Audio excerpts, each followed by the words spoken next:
Бұл азық-түлік үй салу мерзімі біткенге дейін жету керек. Шамасы мәселен, ал қазіргі жоба бойынша тамызға дейін үй салыну керек.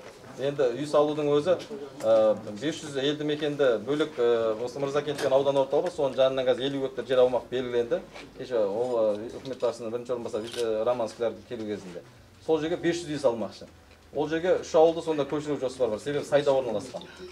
Қалған 2 ауыл көшпейді. Олардың ішінара үйлер бұзылған, Фирдауси ауылы мен екінші таяулы сол Өргебас. Ол ауылдардың ішінде бұзылған үйлерді жөндейді, жаңадан салынады, жарамсыз үйлердің бәрін. Қалған 3 ауылды жаңағы 500 елді мекенге топтап, жаңа ауылға көшіретін жоспар бар. Енді құрылыс жұмыстары осы май айында басталу керек. Үкіметке қазір шығын көлемі есептелу ұсынылды, бюджеттен салу жоспары бар. Одан бөлек жаңа сіздер білесіздер, осы тасқын суға ұшыраған ауылдардың тұрғындары үшін әр адам басына 100 мың теңгеден беріледі. Мәселен, бір отбасында 5 адам болса, баласының бәрі санына есептеледі 500 мың.